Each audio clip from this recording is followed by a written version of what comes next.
Halo guys, balik lagi di channel Mimin ya. Oke, sorry lama banget nih nggak upload ya. Udah berapa hari nih? 2 hari lebih ya. Ya soalnya susah banget bikin alur cerita kalau pikiran lagi nggak fokus ya guys ya. Pikiran kemana-mana. Oke, biar nggak berlama-lama lagi, tanpa basa-basi lagi, langsung saja. Mari kita mulai. Cerita dimulai. Setelah Jang Tae-san yang di part sebelumnya meninggalkan Lierin begitu saja dengan mobil sportnya, kemudian di sini Shin pun berpindah. Terlihat di sini ada seseorang yang sedang bermeditasi dan itu adalah Jang Tae-san. Saat bermeditasi ini Jang Tae-san berkata dalam hati, "Sekarang adalah musim belanja terbesar tahun ini. US dollar yang anjlok sekarang sudah mulai teratasi karena mesin tiket bank cadangan federal telah beroperasi. Setelah musim dingin ini berakhir, gelombang dingin yang parah akan melanda dunia. Mereka yang tidak bersiap akan lebih menderita daripada IMF.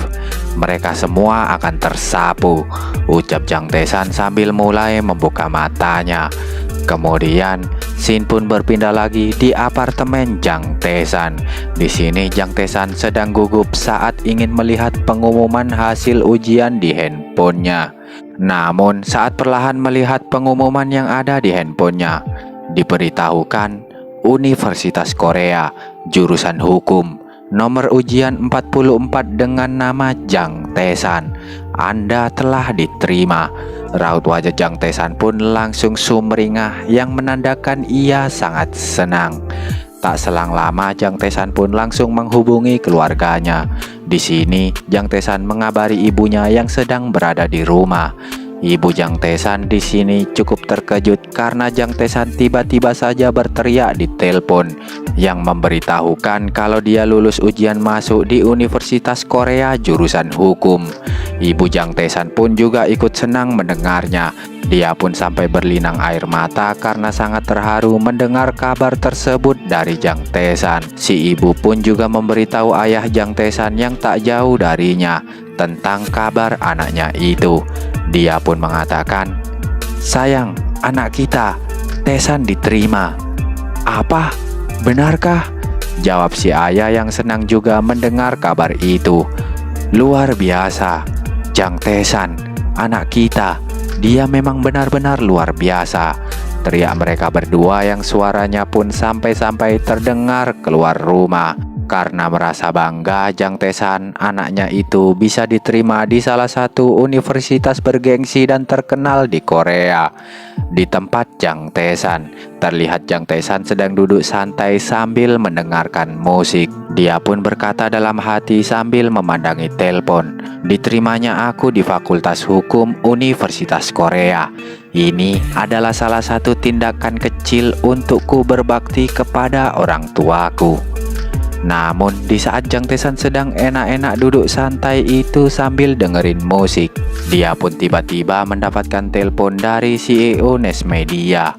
"Hah? Apa ini?" ucap Jang Tae-san yang terkejut karena tiba-tiba mendapatkan telepon dari CEO Nes Media.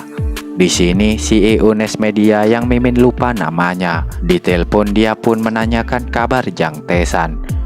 "Penulis Jang, apa kau baik-baik saja?"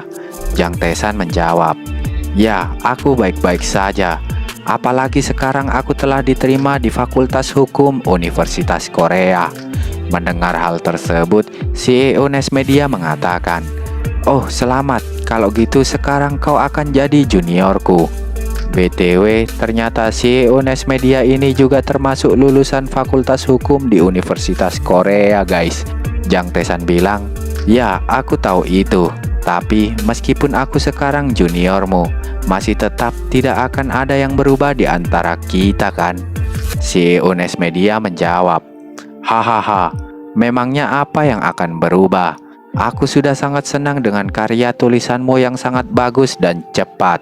Kau adalah harta karun bagi Nes Media, Tuan Jang. Tapi ada sesuatu yang harus kukatakan padamu." Jang Tae-san pun bertanya, "Apa itu?" "Aku tidak dapat mengungkapkan namanya, tapi salah satu penerbit mengatakan judulnya adalah Wizard Fighter. Dan sekarang aku sedang membawa manuskripnya. ucap CEO Nes Media yang memberitahu Jang Tae-san. Mendengar hal itu sentak saja membuat Jang Tae-san sangat terkejut. Apa? Apa yang Anda katakan barusan? Wizard Fighter? CEO Nes Media pun menjawab, ya, tapi setelah aku lihat hampir tidak ada satupun perbedaan antara skrip dan lettermu dengan miliknya. Apapun itu, dia sudah bisa dianggap sebagai plagiat. Asalkan kamu tahu, bagaimana bisa dia menyalin sebagian besar isinya seperti milikmu dan mengklaim bahwa itu adalah karya manuskripnya sendiri. Tapi jangan khawatir, aku sudah mengomelinya habis-habisan. Kau kan tidak pernah menyalin karyanya, dan aku lebih baik mati daripada menerima karya plagiatnya. Padahal di sini yang sebenarnya plagiat adalah Jang Tae-san, guys. Dan yang dimarahin CEO Nes Media itu adalah penulis aslinya. Ya, di masa depan sih sebenarnya, atau masa lalu ya. Bingung Mimin. Ya pokoknya seingatnya Jang Tae-san lah. Di masa-masa Jang Tae-san udah dewasa, guys ya. Penulis tadi itu adalah penulis aslinya. Oke, paham kalian ya? Jang Tae-san yang menyadari itu, dia pun berkata dalam hati, sembari matanya terbuka lebar. Astaga, bagaimana bisa aku melupakan dia? Padahal aku sudah mengambil semua karyanya. Sudah jelas dia pasti adalah si penulis Jang Hee-jae. CEO Nes Media juga memberitahu Jang Tae-san kalau orang tersebut bersikeras mengklaim bahwa itu benar-benar hasil karyanya. Dia bilang dia sudah mempersiapkan karyanya itu sejak setahun yang lalu, dan dia juga menunjukkan padaku semua manuskripnya yang sudah dia siapkan. Jang Tae-san pun menghela nafas, lalu dia pun menjawab, ya, aku tahu, kau pasti sangat kaget kan? CEO Nes Media mengatakan, ya, aku bukan kaget lagi, tapi aku sangat kecewa padanya.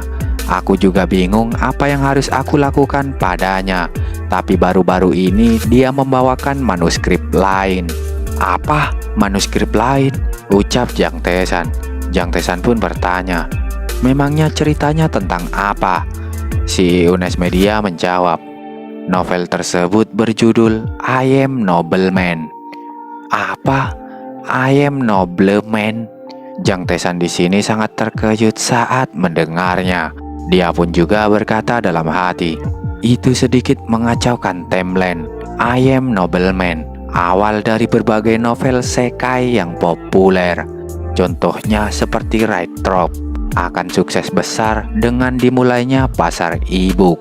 Jadi, apakah novel game fantasi isekai dan martial art akan mulai populer di tahun 2008? Padahal itu seharusnya masih belum populer di tahun 2008. Ini sedikit lebih awal dari perkiraanku. Sepertinya waktu telah sedikit berubah, kata Jang Tae-san dalam hati. BTW, bagi kalian yang nggak tahu e-book itu apa, ya kayak semacam beli buku lewat online elektronik gitulah guys. Kemudian Jang Tae-san pun bilang ke CEO Nes Media, CEO, segera terima novel itu. CEO Nes Media pun sedikit terkejut mendengarnya. Dia pun mengatakan, apa? Menerima novel itu? Jang Tae-san berkata dalam hati, akan lebih bagus jika penulis Jang Hee-jae menulis tentang sebuah raid. Lalu Jang Tae-san pun bilang ke CEO Nes Media, ya, Anda harus menerima itu.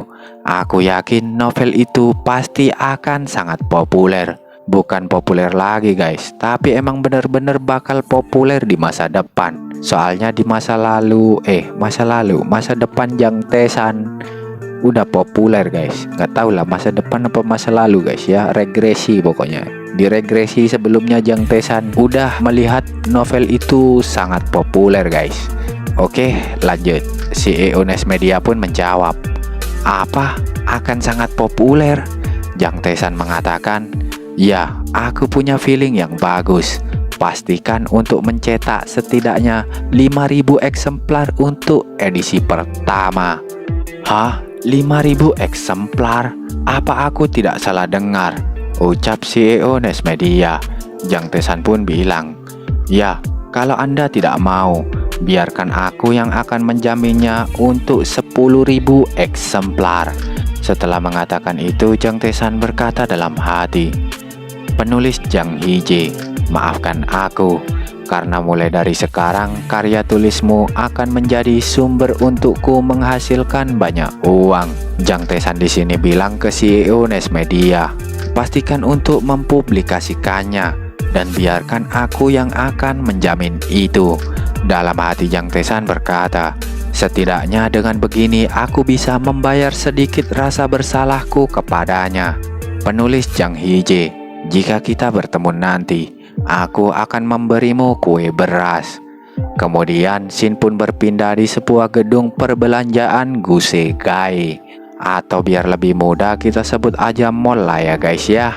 Di sini banyak orang yang sedang berlalu lalang, ada yang membeli barang atau hanya sekedar jalan-jalan di dalam mall.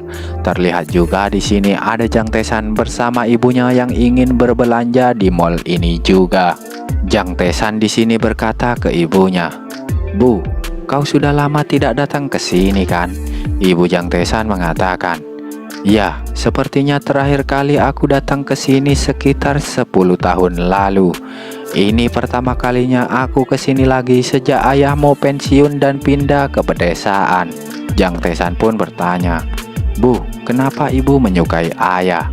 Ibu kan sangat cantik dan memiliki latar belakang akademis yang hebat. Bukankah ada pria yang lebih baik untuk dipilih?"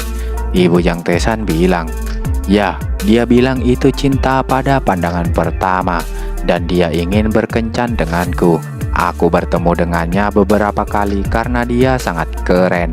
Ayahmu itu, dia adalah pria yang sangat baik. Tapi dia mengatakan tidak ada bedanya dengan orang mati karena dia tidak bisa mendapatkan kedamaian dari orang selain aku." Jang Tae-san mengatakan, "Wah, aku cemburu sekali sama ayah. Ayahku tersayang, dia benar-benar ya." Lalu tak selang lama Jang Tae-san pun membawa ibunya ke toko gusi karena ibunya ingin mengobati gusinya yang bengkak. Enggak guys, bercanda guys. Ya kalian tahulah, diplesetin dikit guys. Gucci atau Gucci, biasa sensor produk di manhua. Oke, lanjut. Ibu Jang Tae-san yang mengetahui dia dibawa ke toko mahal itu, dia pun mengatakan, "Tae-san, kenapa kita ke sini? Di sini kan semuanya mahal-mahal." Jang Tae-san pun bilang, "Tidak apa-apa kita ke sini. Kita kan cuman lihat-lihat aja. Ini kan bukan area terlarang juga." Di sini Jang Tae-san dan ibunya pun disambut oleh mbak-mbak yang bekerja di toko gusi ini. "Selamat datang pelanggan NIM." Jang Tae-san di sini bilang ke ibunya, "Bu, ayo beli beberapa pakaian untuk ibu dan ayah. Ibu tampaknya kelelahan akhir-akhir ini kan? Anakmu ini akan melakukan yang terbaik untuk membantu dan membuatmu senang. Yang tadinya bilang cuman jalan-jalan malah sekarang jadi beli-beli ya guys ya." Ya lagian duit Jang Tae-san juga banyak sih. Beli gunung aja kayak lagi beli kerupuk di warung. Apalagi cuman beli baju brand mahal itu mah kecil. Iya nggak guys? Ibu Jang Tae-san pun ngejawab, "Ah begitu ya. Pakaian ayahmu memang sedikit ketinggalan zaman sih." Lalu ibu Jang Tae-san pun menunjuk sebuah pakaian. "Tae-san, bagaimana dengan ini? Pasti akan cocok untuknya kan?" Jang Tae-san pun tersenyum lalu dia pun bilang ke ibunya, "Ibu, pilihlah sesukamu dan pilihlah juga beberapa pakaian untukmu. Bukankah istri kepala lingkungan juga harus menjaga citranya juga bukan?" "Ah Tae-san, benarkah aku boleh memilih sesukaku?" tanya ibu Jang Tae-san. Ya jelas boleh lah ya guys ya. Kalau ibu Jang Tae-san mau itu baju di dalam toko bakalan diborong sama Jang Tae-san. Kalau perlu sama toko-tokonya juga bakal dibeli sama Jang Tae-san. Ya nggak guys? Itu mah kecil. Ibu Jang Tae-san pun mengatakan, "Benarkah?" "Ah iya, warna-warnanya juga cukup bagus." Namun tak selang lama di tengah keasikan mereka waktu berbelanja, tiba-tiba saja dari belakang mereka ada suara seseorang yang mengatakan, "Omo, coba lihat siapa ini. Apa itu Seolran?" Sentak saja mereka berdua pun menoleh ke sumber suara tersebut. Saat menoleh ke belakang, mereka berdua pun dibuat terkejut dengan kehadiran seorang ibu-ibu yang kayak cabe-cabean ini. Ibu Jang Tae-san yang tampaknya mengenali cabe-cabean itu, dia pun mengatakan, Sunja?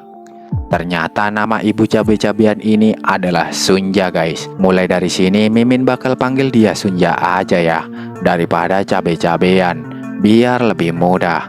Sunja mengatakan, apa? Kau memanggilku Sunja? Hahaha, aku sudah lama mengubah namaku menjadi Jo Sewon. Mendengar hal tersebut, Jang Tae-san pun cukup terkejut dan dia merasa tak asing dengan nama itu. Jo Sunja, Jo Sewon.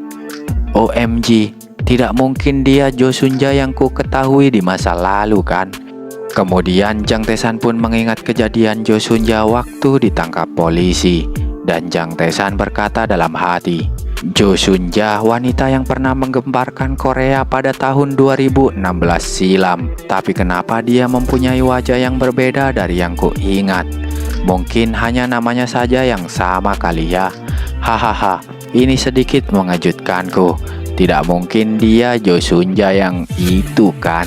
Jika memang benar dia adalah Jo Sunja yang itu, bagaimana bisa ibuku mengenalnya? Di sisi lain, Ibu Jang Tae-san dengan sedikit jutek bilang ke Jo Sunja, sudah lama sekali ya.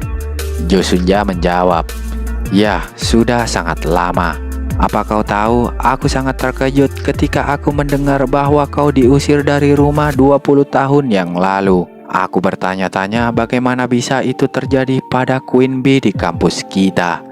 Jang Tae-san pun cukup terkejut mengetahui fakta tersebut. Apa? Queen Bee? Apakah itu ibuku? Si ibu bilang ke Jo Sunja, bisakah kau berhenti membicarakan itu?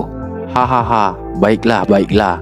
Aku tidak akan membicarakan itu lagi. Lagi pula tidak ada yang baik juga kan?